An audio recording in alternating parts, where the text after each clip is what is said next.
sheeka ayaa laga sheekeeyay cajiib badnayd nin magaalo joogo salliga nabiga ku saabsan sallallahu alayhi wasallam nin magaalo jooga ayaa deyn lagu lahaaday miskiin faqiir sabool ma عنده shay ma hayo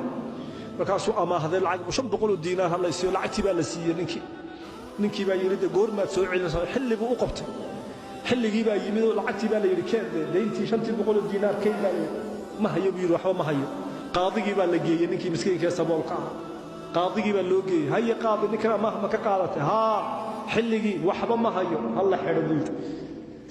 ninkii miskiinkii deynta lagu lahaa baa yiri barri toolaan soo noqoniye maanta ubadkaygii iyo islaantii han soo mac salaameeyay dacwaha maanta hal ay fasaxo ila in la xidhay lama ogeyn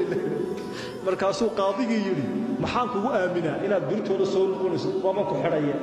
markaasuu yiri damaanati rasuulullaahi sallallahu alayhi wasallam ilaah baa nabiga idamiinin buu qaadiga ahad mooda inay samxatu saalihiin inay qaadiga ku jirto askar rumaystay waahi buu iska tagay miskiinka islaantii buu u tagay wuxuu bari waan xidhana wixii yaraa jeelka ii duuduuba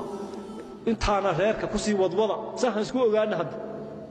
markaas islaantii tiri dhageyso soo saas ma aha oo qaadigii maanta uu ku soo daayay ha muxuu kugu soo daayay wax kale markaa waaye cid damiinata rasuulullaahi baan ku leeyahay intii bisakay rumaysto waa sakay soo diray subhaan islaantii fariideed maxay tiri hadiiba taa maanta lagu soo damiintay fariiso nabiga ha ku sallinay ila saada fajr la idaamay fariiso hadaba ku salli nabi muhammad sallallahu alayhi wa sallam allahumma salli sayyidi muhammad halkaas nabiga ku salli sallallahu alayhi wa sallam saadi fajr ka hor hurda qabato iska seexday riwaayad waxay leedahay sheekadu nabi muhammad buu ku riyooday ninkii sallallahu alayhi wa sallam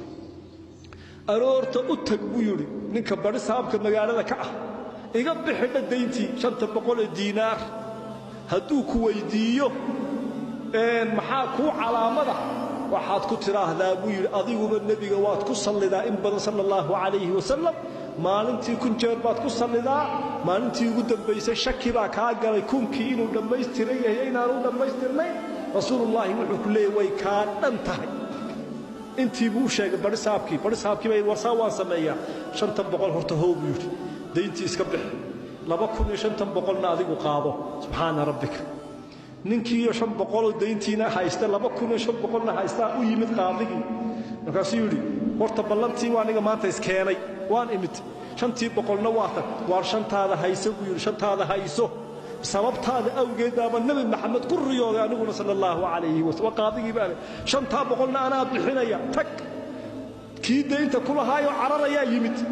markaasuu war ninkii aaway deynta kula haa ninkii deynta kula haa aaway war waa kan markaasuu war 500 waan ka saamaxay sababtaada nabi maxamed ugu riyooday sallallahu alayhi wa sallam waa ku daayay ninkii isagoo baasha allah oo la xirin وحوينا أنقوسنا محمد كسلي صلى الله عليه وسلم الصلاة على رسول الله آخر كلمة